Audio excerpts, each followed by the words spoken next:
Hello friends, जैसे कि आप सबको पता है हम कर रहे थे बिल्डिंग कंस्ट्रक्शन का एक बहुत ही इम्पोर्टेंट चैप्टर कर रहे थे जिसका नाम था डैम्प प्रूफिंग एंड वाटर प्रूफिंग। तो इसका हमने पार्ट 1 कंप्लीट कर लिया था, डैम्प प्रूफिंग एंड वाटर प्रूफिंग का। आज हम इसका पार्ट 2 करेंगे। पार्ट 2 में आज हम देखने वाले हैं काजेज ऑफ डैम्पनेस। ठीक है, डैम्पनेस की कौन कौन सी काजेज है, कैसे डैम्पनेस हमारे पास होती है, हम देख लेते हैं। काजेज ऑफ डैम्पनेस, तो फर्स्ट हमारे पास है dampness in building is a general problem.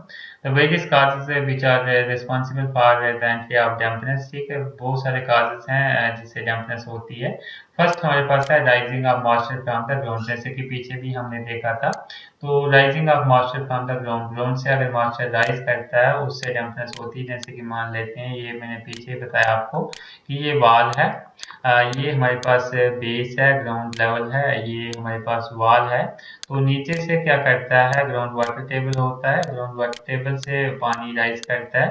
ठीक है, पानी राइज करता है और ये इस वॉल में चले जाता है जिससे कि डैम्पनेस हो जाती है। देन एक्शन ऑफ रेन, जैसे कि मैंने आपको बताया कि रेन, यहाँ से रेन आ जाएगी, जो आसमान से जो रेन आएगी वो इस दीवार पे डायरेक्टली पड़ेगी जिससे डैम्पनेस होगी। Then exposed tops of walls, ठीक है, जो वॉल के एक्सपोज पार्ट हैं, एक्सपोज पार्ट में रेन या फिर और भी कोई वाटर कांटेक्ट में आ जाएगा जिससे डैम्पनेस होगी। Then condensation, condensation that means हमने पीछे ही देखा कि कैपिलरी एक्शन वगैरह से, कंडेंसेशन से हमारे पास जो डैम्पनेस होती है। उसके बाद कुछ मिसलेनियस काजेज हैं डैम्पनेस के, वो सारे हम आगे देखेंगे, इनको हम आगे डिफाइन करेंगे अच्छे से। आई होप फिर भी आपको बेसिक क्लियर हो गया होगा, पता चल गया होगा इन डैम्पनेस के बारे में, इन काजेस के बारे में। अगर फिर भी आपको कोई भी डाउट हो आप कमेंट सेक्शन में पूछ सकते हैं। तो जैसे फर्स्ट हमने बात की rising of moisture from the ground, ठीक है, जो ग्राउंड से मॉइस्चर राइज करता है। पीछे मैंने डायग्राम आपको बना के दिखा दी। The ground on which the building is constructed may be made of soils which easily allow the water to pass. ठीक है, जो हम बिल्डिंग बनाते हैं, आपको पता ही है कि साइल पे हम बिल्डिंग बनाते हैं। ठीक है, तो साइल पे जब हम बिल्डिंग बनाएंगे तो साइल में आपको पता ही है कि पानी जो है इजली पास करता है। तो पानी इजली पास करेगा, वो ऊपर चले जाएगा, वो बिल्डिंग को क्या करेगा, खराब करेगा, डैम्पनेस वहां पे प्रोड्यूस होगी। Usually the building material used for the foundation observe moisture by the capillary action. तो जो भी फाउंडेशन जो है ऑब्जर्व करेगी मॉइस्चर को, मॉइस्चर को ऑब्जर्व करती जाएगी, उसको ऊपर लेती जाएगी, किसकी कौन से एक्शन से, कैपिलरी एक्शन। ठीक है, तो कैपिलरी एक्शन से पानी जो है हमारे पास ऑब्जर्व होगा बिल्डिंग मटेरियल्स में। Thus, the dampness finds its way to the floors through the substructure। ठीक है, तो हमारे पास जो dampness जो होगी वो हो जाएगी हमारे पास फ्लोर्स पे थ्रू द सबस्ट्रक्चर। नेक्स्ट हम बात करते हैं एक्शन ऑफ रेन, रेन के एक्शन से कैसे हमारे पास डैम्पनेस होती है। If the faces of wall expose to heavy showers of rain, ठीक है, जो फेसेस हैं वॉल के, तो वो अगर हमारे पास जो बारिश है उसके कांटेक्ट में आते हैं या फिर एक्सपोज हैं बारिश के पास, तो क्या हो जाता है, आर नॉट सुटेबली प्रोटेक्टेड, तो उसको हम प्रोटेक्ट नहीं कर सकते। ठीक है, they become the source of anti of dampness, तो वो क्या एक डैम्पनेस का सोर्स बन जाएगा। Similarly the leaking roof also permit rain water to enter the structure, जैसे कि लीकिंग रूफ है वो भी एक बहुत ही बड़ा कारण है, बहुत ही बड़ा काज है डैम्पनेस का हमारे पास। ठीक है, आई होप ये दोनों चीजें, दोनों पॉइंट्स आपको क्लियर हो गए होंगे। नेक्स्ट है हमारे पास एक्सपोज्ड टॉप्स ऑफ वॉल्स। ठीक है, तो एक्सपोज्ड टॉप्स ऑफ वॉल में हमारे पास क्या है, द टेम्परेचर से में also enter through the exposed tops of parapet walls and compound walls. ठीक है, जो भी हमारे पास पार्पेट वॉल्स हैं और हमारे पास कंपाउंड वॉल्स है, वहां से एंटर कर सकती है डैम्पनेस। ठीक है, तो उसके बाद हम देखें, दस the exposed tops of such wall should be provided with damp proof quotes. ठीक है, तो जहाँ पे ये पार्पेट वॉल्स और कंपाउंड वॉल्स है वहाँ पे हमें डैम्प प्रूफ कोट्स प्रोवाइड करने की जरूरत होती है। डैम्प प्रूफ कोट्स जब हम प्रोवाइड करेंगे तो हमारे पास जो डैम्पनेस है वो हमारे पास जो है खत्म हो जाएगी या फिर डैम्पनेस कम हो जाएगी, जिससे हमारे बिल्डिंग की जो लाइफ है वो ज़्यादा बढ़ जाएगी। देन कंडेंसेशन, कंडेंसेशन हमारे पास क्या है, cool air contain less invisible water vapour than warm air. ठीक है, तो जो कूल एयर है उसमें जो हमारे पास वेपर होते हैं, वाटर वेपर, वो कम होते हैं, ठीक है, लेस इनविजिबल वेपर। तो इनविजिबल वेपर जो होते हैं उसमें लेस होते हैं कूल एयर में, और वार्म एयर में जो होते हैं हमारे पास ज्यादा इनविजिबल वेपर होते हैं। The process of condensation take place when warm humid air is cool, ठीक है, जब वार्म ह्यूमिड एयर जो होती है कूल होती है, उस प्रोसेस को हम कंडेंसेशन बोलते हैं। The moisture is deposited on the wall, तो जो मॉइस्चर है वो डिपॉजिट हो जाएगा वॉल पे, या फिर हम बोलेंगे फ्लोर पे, या फिर हम बोलेंगे सीलिंग्स पे। This is the main source causing dampness, तो ये एक मेन सोर्स है डैम्पनेस को काज करने का, कंडेंसेशन प्रोसेस, ठीक है। दैट मीन्स इसमें जो वार्म एयर है, जो गर्म एयर है, वो मतलब ठंडी हो जाती है, कूल हो जाती है, वो डिपॉजिट हो जाती है वॉल्स पे, फ्लोर्स पे या फिर सीलिंग पे, जिसकी वजह से डैम्पनेस होती है, ठीक है। जो कि हमारे पास जो कि हमारे बिल्डिंग्स को वगैरह, वॉल्स वगैरह को खराब कर सकती है। नेक्स्ट हमारे पास मिसलेनियस काजेज हैं हमारे पास डैम्पनेस के। फर्स्ट है हमारे पास defective roof covering of pitched roof.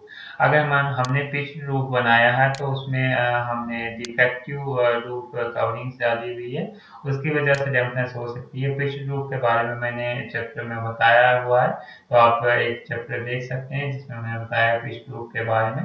Then defective junction है between roof slabs and parapet walls, ठीक है। तो अगर डिफेक्टिव जंक्शन है हमारे पास पार्पेट वॉल्स के बीच में या फिर रूफ स्लैब्स के बीच में, तो तब भी डैम्पनेस हो सकती है। देन इनएडिक्वेट स्लोप्स इन रूफ स्लैब, अगर रूफ स्लैब में जो स्लोप है वो इनएडिक्वेट है, स्लोप जो है अगर नहीं है प्रॉपर, तो तब भी हमारे पास डैम्पनेस हो सकती है। Then improper rain water pipe connection, तो रेन वाटर पाइप कनेक्शन अगर हमने नहीं डाला तो तब भी डैम्पनेस हो सकती है। तो ये सारे हमारे पास जो थे काजेस है डैम्पनेस के, ठीक है। नेक्स्ट हमारे पास इंपॉर्टेंट टॉपिक है डैम्प प्रूफिंग मटेरियल, ठीक है।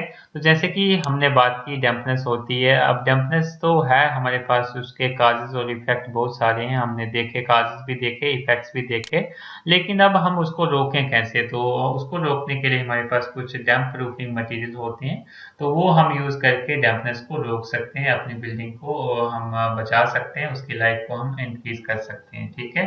तो वो वेरियस डैम्प प्रूफिंग मटेरियल्स हमारे पास हैं, हम देख लेते हैं। सबसे पहले है हार्ड बिटुमन, ठीक है। हार्ड बिटुमन क्या होता है? It is a flexible material which is placed on concrete और मोर्टार, ठीक है।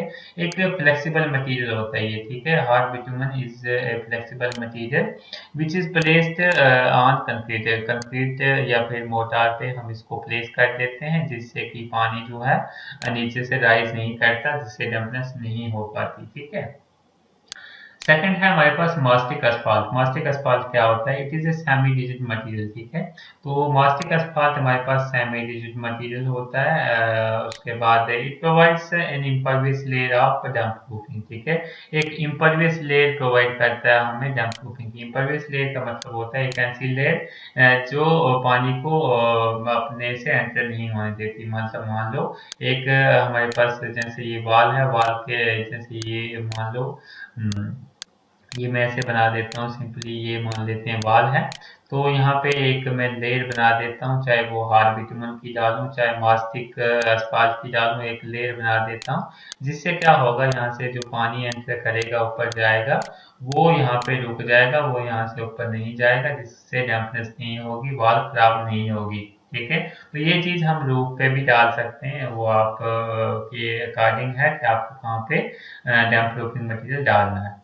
नेक्स्ट हमारे पास है बिटुमिनस फेल्स। बिटुमिनस फेल्स क्या होता है? It is a flexible material, ठीक है। तो ये एक फ्लेक्सिबल मटेरियल हमारे पास होता है which is available in rollers of walls with it is easily to lay and laid upon cement mortar, तो इसको हम इजीली ले कर सकते हैं सीमेंट मोर्टार पे। नेक्स्ट हमारे पास होता है मेटल शीट्स। मेटल की शीट्स होती हैं the sheets of copper, lead and aluminium, ठीक है। मेटल की शीट भी हम डैम्प प्रूफिंग के लिए डाल सकते हैं, जैसे कि copper sheet, lead sheets, aluminium sheets use होती हैं डैम्प प्रूफ कोर्स के लिए। देन स्टोन्स भी हम डैम्प प्रूफ कोर्स के लिए हम यूज कर सकते हैं, जैसे कि हमारे पास ग्रेनाइट्स आ जाते हैं, स्लेट्स आ जाती हैं, उसको भी हम कहाँ पे ले कर सकते हैं, सीमेंट मोर्टार के साथ ले कर सकते हैं और ये डैम्प प्रूफिंग का काम करते हैं।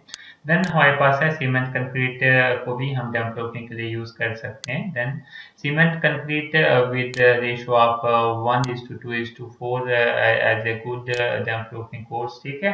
तो डैम्प प्रूफिंग कोर्स के लिए अगर हमें सीमेंट कंक्रीट यूज करना है तो उसका रेशो हम रखेंगे 1:2:4, that means 1 is the cement and then 2 is the sand and 3 is the aggregate, ठीक है। और इसको हम कोर्स एग्रीगेट बोल सकते हैं। It generally provided in the building at the plinth level, तो प्लिंथ लेवल पे इसको प्रोवाइड किया जाता है सीमेंट कंक्रीट डैम्प प्रूफिंग मटेरियल को। देन हमारे पास है प्लास्टिक शीट्स, प्लास्टिक शीट्स भी डाली जाती हैं डैम्प प्रूफिंग के लिए। Plastic sheets are a very good course for damp proofing, तो ये एक बहुत ही अच्छा कोर्स है डैम्प प्रूफिंग के लिए। They are made up of black polythene having a thickness of 1 mm, ठीक है। तो ये जो बनाई होती हैं प्लास्टिक शीट्स ब्लैक पॉलिथीन से बनाई होती हैं और जिसकी जो थिकनेस हमारे पास होती है वो 1 mm होती है इसकी थिकनेस, ठीक है। किससे बनाई होती है? ब्लैक पॉलिथीन से, और इसकी थिकनेस जो होती है 1 mm हमारे पास होती है। आई होप आपको ये जो डैम्प प्रूफिंग मटेरियल है इनके बारे में पता चल गया होगा आपको कि कौन कौन से डैम्प प्रूफिंग मटेरियल हमारे पास अवेलेबल होते हैं। हम इनको जो है यूज कर सकते हैं डैम्प प्रूफिंग के लिए। अगर फिर भी आपको कोई भी डाउट हो आप कमेंट सेक्शन में पूछ सकते हैं। अगर वीडियो अच्छी लगे तो अपने फ्रेंड्स के साथ शेयर करना मत भूलें, और अभी तक आपने चैनल को सब्सक्राइब नहीं किया तो प्लीज सब्सक्राइब कर लें ताकि आपके पास ऐसी इंटरेस्टिंग वीडियो आ सकें। Thank you. If you like the videos, then like, comment, share and subscribe my YouTube channel.